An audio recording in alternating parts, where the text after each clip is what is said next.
Welcome to Stories Junction. Let's begin today's story. My name is Marcus, and I'm about to share how a single demand unraveled a 4-year relationship. When my fiancée, Elena, stared into my eyes and said, "It's me or them," she was certain she knew my answer. For years, I'd always chosen her path to keep things calm, to avoid the storm. But this time, I stood my ground, and my response left her speechless. Before you judge, let me take you through the whole story, so it all falls into place. I met Elena at a low-key barbecue in a friend's backyard in Austin one humid summer evening. She arrived with a few women I didn't know, each of them striking in their own way, but Elena's easy confidence caught my attention. As the night unfolded, someone suggested a round of charades to loosen up the crowd. By pure chance, Elena and I ended up on the same team. We weren't unstoppable, but we held our own, winning a few rounds, flubbing others. What stood out was how naturally we clicked. She had a sharp sense of humor, tossing playful jabs that kept me on my toes. We moved like we'd been friends for years, not strangers who'd just met. As the night wound down, I asked for her number, half expecting her to brush me off. She didn't. She smiled and typed it into my phone without a second thought. For the next few weeks, we texted casually, nothing intense, just light banter. There wasn't an obvious spark at first, but somewhere along the way, the air between us changed. I can't pinpoint when it turned romantic. It was like waking up one day and realizing we weren't just friends anymore. We started hanging out more, and before long, we were a couple. It felt effortless, like the universe had nudged us together. The chemistry was undeniable, and I thought we were building something unshakable. Looking back, I see how that early rush blinded me.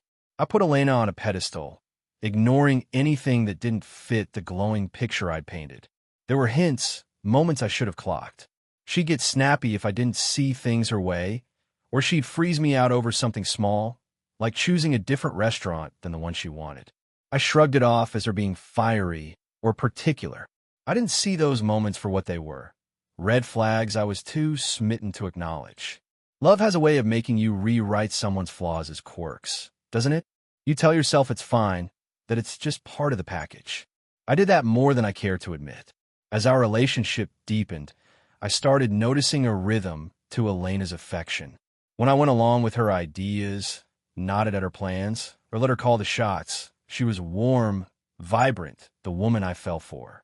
Those moments felt like a reward, like I was nailing this whole good boyfriend thing.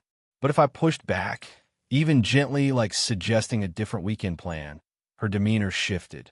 She'd go quiet, her replies clipped, or she'd hit me with a sarcastic comment that left me questioning myself. Sometimes, she'd act like I wasn't even there. It was subtle at first, but it built a pattern I couldn't unsee. I didn't realize it then, but I was training myself to dodge conflict. I'd think it's not worth the fight and swallow my opinions to keep the peace. Bit by bit, I stopped voicing what I really thought. I told myself I was compromising. That love meant meeting her halfway. But halfway turned into her way, and I was just along for the ride. The more I gave in, the more I felt her grip tighten. Not with words, but with expectations. It was control, dressed up as devotion, packaged in soft, I love yous, and I just want us to be happy. I didn't see it until I was neck deep, wondering when I'd stop being true to myself. That's where this story begins to twist. On the surface, Elena and I had a solid setup. We were both career-driven, me in tech project management, her in event planning. Weekdays were a grind, but weekends are my escape. Every Saturday, I co-host a YouTube channel with my two best friends, Jamal and Nate. It started as a random idea tossed around in a group chat, but it became my sanctuary. We weren't chasing fame, but we had a small, loyal audience. The channel was where I could be myself, cracking jokes, debating hot topics, sharing stories. It was my creative outlet, my therapy, my reset. Elena, though, never got it. Early on, she'd brush off mentions of the channel with a half-hearted, "That's cool," or change the subject. I figured it just wasn't her thing. No harm, no foul. But her disinterest started to feel pointed. When I talk about Jamal or Nate, her smile would tighten. If I invited her to hang with us, she'd ask who was coming, and if their names came up, she'd bail with a vague, "I'm good, you go." I chalked it up to a vibe mismatch. Maybe she didn't gel with their loud energy or fell out of place. But then I noticed something else. After I'd spend time with the guys, Elena would be icy. My texts would get one-word replies, or she'd ignore them altogether. When I got home, she'd grill me. "What did you all talk about?" Her tone wasn't curious. It was suspicious, like she thought they were filling my head with ideas she didn't approve of. But when I skipped plans with them or kept them out of conversation, she'd flip a switch, suddenly sweet, all smiles, ready to cuddle up. It hit me slowly. This wasn't about the channel. It was about control. She didn't like Jamal and Nate because they knew me before her. They called me out, kept me grounded, gave me a space to be me. And that version of me, she didn't want it. She wanted a Marcus who agreed, who followed, who didn't have a crew challenging her hold. The channel wasn't just a hobby. It was the last piece of me she couldn't shape. And that made it her enemy. What happens when the one thing that keeps you sane becomes the wedge in your relationship? Stick with me to find out. The YouTube channel I ran with Jamal and Nate wasn't just a side gig. It was my lifeline. What started as a lark in a group chat had grown into something real. We were pulling in a steady audience, getting comments that made us laugh or think, even landing a couple of small brand deals. It wasn't about the numbers, though. Those Saturday mornings, huddled around mics in Nate's cramped apartment, were where I felt most alive. We'd riff on everything: music, politics, dumb trends, our own screw-ups. It was raw, unfiltered in mine. But Elena? She saw it as a threat, and that tension was starting to crack the foundation of our relationship. At first, her dislike for the channel was subtle. She'd give a tight-lipped smile when I mentioned a funny moment from a recording or dodge listening to an episode with a quick, "I'll check it out later." I didn't push. People have different tastes, right? But her attitude shifted from indifference to something sharper. If I came home hyped about hitting a new subscriber milestone, she'd hit me with a dismissive, "That's nice," before steering the conversation her day. Once, she even said, "You spend more time talking to them than me." It was half joking, but the edge in her voice stuck with me. Another time, she asked, "How many people are even watching this thing?" Like my passion was some trivial hobby I should have outgrown. The real kicker came when she started targeting my time with Jamal and Nate. "Do you have to do this every Saturday?" she'd ask, her tone heavy with implication. It wasn't just the channel. She didn't like the space it gave me to be myself, surrounded by people who didn't need me to perform or conform. I tried to include her, inviting her to our post-recording hangs at a local taco joint, but she'd always find an excuse. "I'm tired," or "I've got errands." If she knew Jamal or Nate would be there, her answer was a hard pass.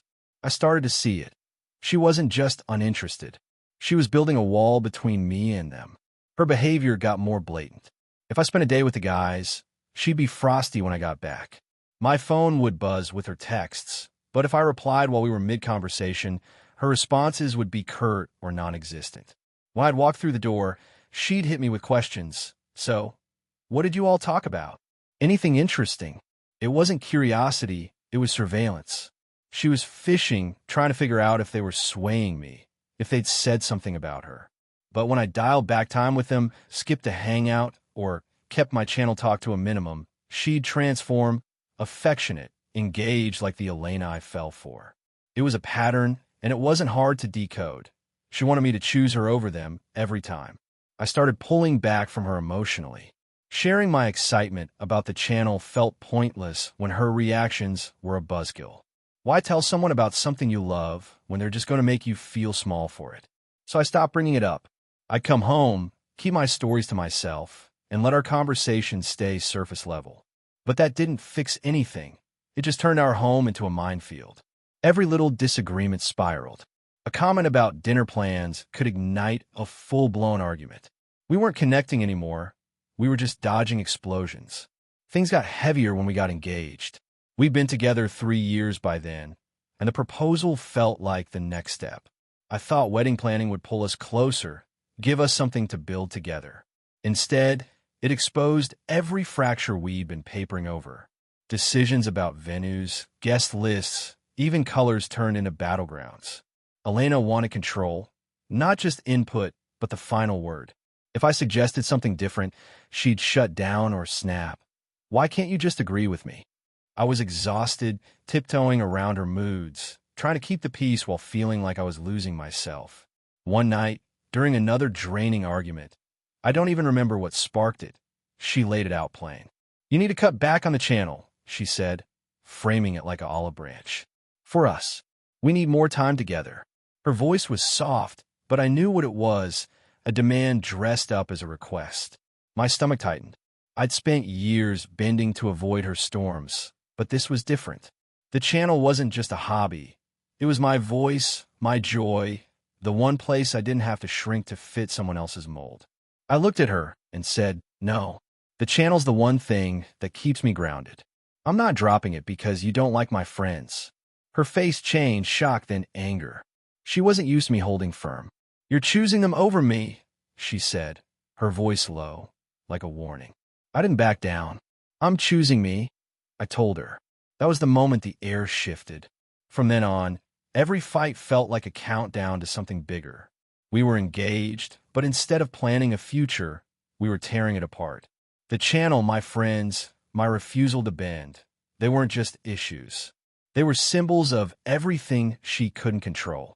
The tension between Elena and me had been simmering for months, but after I refused to cut back on the YouTube channel, it boiled over. Our engagement, which should have been a time of excitement, felt like a pressure cooker. Every conversation was a potential spark, every decision a chance for conflict. The channel, my creative haven with Jamal and Nate, had become the line I wouldn't cross, and Elena knew it. She'd spent years shaping our relationship to fit her vision, but this was one piece of me she couldn't bend, and that made it her target. Our fights grew sharper, more frequent. It wasn't just about the channel anymore. It was about everything. A casual comment about wedding invites could spiral into an hour-long standoff. She'd accuse me of not caring about us, while I tried to explain I just wanted to say. The more I stood up for myself, the more she doubled down. Her warmth, the thing that had drawn me to her, was now a rare guest, replaced by cold silences or cutting remarks. I felt like I was living with a stranger who expected me to perform, not a partner who understood me. One evening, after another exhausting day, we were in the kitchen, half-heartedly discussing catering options. I suggested a food truck to keep things fun and affordable. She shot it down without a second thought. "That's tacky," she said, her tone final. I pushed back, saying it could reflect our vibe, laid back, not stuffy. That's when she snapped. "Why do you always have to fight me on everything? It's like you don't even want this wedding." I tried to stay calm, but my frustration spilled out. "I want the wedding, Elena, but I also want it to feel like us, not just you." That's when she dropped the bomb. Her voice was steady, but her eyes were fire. "You need to choose, Marcus. It's me or them. Your friends, your little channel, pick one." The words hung in the air, heavy and final. She said it with such certainty, like she knew I'd fold. After all, I'd spent years smoothing things over, swallowing my objections to keep her happy. But this time, something in me snapped into place. I looked at her, my voice quieter than I expected. "I'm not giving up the channel. It's not about them, it's about me. I'm done letting you decide what makes me happy." Her face froze. For a second, I thought she might backtrack, but instead, she reached for her ring. With a slow, deliberate motion, she slid it off her finger and set on the counter. "If that's how you feel, then we're done," she said. "You'll never see me again." Her voice trembled, but her stare was defiant, like she was waiting for me to chase her, to beg. I didn't. I met her gaze and said, "You're the one walking away over an ultimatum you thought I'd cave to. That's on you." She grabbed her bag and left, the door slamming behind her. The silence that followed was louder than any argument we'd ever had. For a week, there was nothing, no calls, no texts, just an empty space where our life used to be. I didn't reach out, and neither did she. I threw myself into work and the channel, trying to keep my mind busy, but the weight of it all lingered. Jamal and Nate noticed I was off, but didn't pry. They just kept things light, letting me lean on our routine. Then, one evening, my phone lit up with Elena's name. I hesitated, my thumb hovering over decline, but curiosity won. I answered. Her voice was softer than I expected, laced with something that sounded like regret. "I've been thinking," she started. "I think your friends turned you against me. They've always had too much influence over you," she went on, saying I'd chosen them over us, that I couldn't have loved her if I let 4 years end so easily. I sat there, stunned, not because I bought her narrative, but because I couldn't believe how warped her lens was. In her world, I'd betrayed her by having a backbone.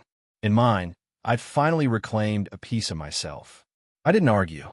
I just said, "Elena, you don't get it. This was never about them. It was about you trying to control me." Before she could respond, I ended the call. Her words stuck with me, though, not because they were true, but because they showed me how far apart we'd grown. She saw my independence as a threat, my friends as rivals. I saw her ultimatum as a cage I'd finally stepped out of. That night, I couldn't sleep. I kept replaying our years together, picking apart moments I'd ignored. The time she'd guilt me into canceling plans, the way her affection seemed tied to my compliance. It all added up. Love wasn't supposed to feel like a transaction, but that's what it had become. I'd been so caught up in the idea of us that I hadn't noticed how much I'd lost. The channel, my friends, my voice, they weren't just things I loved. They were proof I could still be me. The weeks after Elena's call were a strange kind of quiet. Her absence left a void, but it wasn't the aching emptiness I'd expected. Instead, it felt like space, room to breathe, to think, to be Marcus again, not just Elena's fiancé. I leaned hard into the YouTube channel, pouring my energy into new episodes with Jamal and Nate. Our audience was growing, and their feedback lit me up in a way I hadn't felt in years. But beneath the hustle, I was wrestling with questions. Had I made the right call? Could 4 years really end over one standoff? And what did it mean that I wasn't as broken as I thought I'd be? I didn't hear from Elena for nearly 3 months. Then, one rainy afternoon, a text popped up. "Can we talk?" I've been reflecting a lot. I stared at it for a long time. Part of me wanted to ignore it, to keep moving forward without looking back. But another part, the part that remembered our early days, the laughter, the spark, wondered if she'd really changed. I agreed to meet her for coffee, keeping my expectations low. I wasn't ready to dive back in, but I was willing to listen. When I saw her at the cafe, she looked different, softer, less guarded. She started with an apology, something I hadn't heard from her in years. "I messed up," she said, her eyes steady on mine. "I put too much pressure on you. I didn't realize how much I was asking you to give up." She talked about therapy, about unpacking her need for control. She said she missed me, not just the idea of us, but the real me, the guy who lit up talking about his channel, who had a life outside of her. It was convincing, and I won't lie, it stirred something. Not love, exactly, but hope. Maybe we could rewrite what we gotten so wrong. We started talking more, slowly at first. Coffee turned into dinners, then long walks around Austin's trails. She seemed different, more open, less quick to judge. When I mentioned the channel, she didn't flinch or change the subject. Once, she even asked about an episode, and her interest felt genuine. For a moment, I let myself believe we could rebuild, that we could find a balance where I didn't have to shrink to fit her world. But hope could be a tricky thing. It makes you see what you want, not what's really there. A few weeks in, I noticed the old patterns creeping back, subtle but unmistakable. She'd ask about my weekend plans, and if I mentioned recording with Jamal and Nate, her smile would tighten just for a second. She'd say things like, "Sounds fun, but maybe we could do something together next time." It sounded reasonable, but the undertone was familiar, a nudge to prioritize her. Once, when I canceled the dinner to help the guys with a last-minute video edit, she didn't argue, but her texts the next day were short, clipped. The warmth I'd felt in those early meetups started to flicker. I didn't call her out right away. I wanted to be sure, to give her the benefit of the doubt. But then came the moment that sealed it.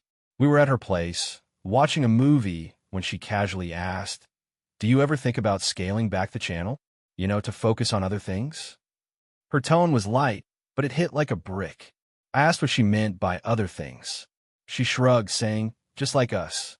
Our future." There was the same old script, dressed up in softer words. She wasn't demanding I quit, But the implication was clear.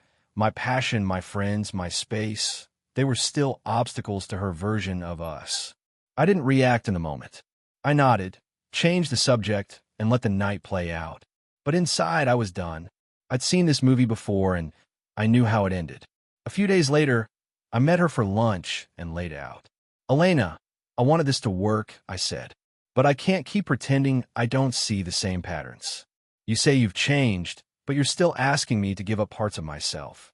She tried to argue, saying she was just thinking about our future, that she wasn't trying to control me. But her words felt hollow. I wasn't angry, just clear. I need someone who loves me for who I am, not who they want me to be, I told her. And that was it. We parted ways, no drama, no tears, just a quiet end. Walking away felt different this time. There was no second-guessing, no urge to fix it. I'd given it a shot, but I'd also learned to trust what I saw, not what I hoped for. The channel, my friends, my sense of self, they weren't things I'd compromise again. Love wasn't supposed to feel like a test you had to pass. It was supposed to feel like home. Walking away from Elena for good felt like stepping out of a fog. The air was clearer, my steps lighter. I wasn't the same Marcus who'd started this journey 4 years ago, starry-eyed and ready to bend for love. I'd learned things, hard things, about myself, about relationships, about what it means to hold your ground. The YouTube channel with Jamal and Nate kept thriving, a steady anchor that reminded me who I was. But more than that, I was rebuilding a sense of peace, one that didn't depend on someone else's approval. This is the end of the story, but it's also a beginning. Let me share what I've carried forward and why it matters. After our final lunch, Elena didn't reach out again, and I didn't expect her to. The silence wasn't painful. It was freeing. I threw myself into the channel, not as an escape, but as a celebration. We hit new milestones, landed a local sponsor, and even planned a live event for our Austin fans. Jamal and Nate were there through it all, not just as co-hosts, but as brothers who'd seen me at my lowest and never let me lose sight of myself. They didn't say, "I told you so" about Elena, but their steady presence said enough. They'd always been in my corner, no ultimatums needed. Looking back, I see the lessons etched in every moment of those 4 years. First, love shouldn't cost you your voice. I spent too long thinking a good relationship meant avoiding conflict, keeping the peace at all costs. But silencing yourself to keep someone comfortable isn't love, it's erosion. Elena's affection came with strings, and I didn't notice how much I was unraveling until I almost lost the parts of me that mattered most. Real love doesn't demand you shrink. It gives you room to grow. Second, patterns matter more than promises. Elena's apologies were always heartfelt, but they were fleeting. She'd say the right words, "Sorry, I'll change," but her actions told the truth. I learned to stop betting on potential and start trusting what someone shows me consistently. An apology without action is just a script, and I was done being an audience for it. Finally, believe people when they show you their priorities. Elena wanted a partner who followed, not one who stood equal. The moment I stepped out of that role, her love turned conditional. I kept hoping she'd become the person I imagined, but hope can't rewrite reality. If someone's love feels like a prize you have to earn, it's not love, it's a transaction. Real love feels like a safe place, not a finish line. These lessons weren't easy. They came with sleepless nights, second-guessing, and moments where I wondered if I'd thrown away something salvageable. But standing on the other side, I know I made the right call. The channel, my friends, my sense of self, they weren't just things I refused to give up. They were proof I could choose me and still be whole. And that choice? It's given me a kind of peace I'd never trade. Now, I want to ask you something. If you were in my shoes, staring down an ultimatum, your partner, or the one thing that makes you feel alive, what would you do? It's not a simple question. It's not about right or wrong. It's about what you're willing to lose to stay true to yourself. I chose my truth, and it cost me a relationship. But it gave me something better, freedom to be me, unapologetically. If this story hit you, if it reminded you of a relationship, a choice, or a moment where you had to decide what you're worth, hold on to that. Maybe it's a sign to look closer, to ask yourself what you're giving up to keep someone else happy. Share this with someone who needs to hear it, someone who might be walking on eggshells, calling it love. Because sometimes a story is all it takes to see you're not alone, that your feelings matter, and that you deserve a love that lifts you up, not one that pulls you down. Thanks for sticking with me through this. My name's Marcus, and this was my story. But it's not just mine. It's for anyone who's ever had to choose between love and themselves. Choose wisely. You're worth it.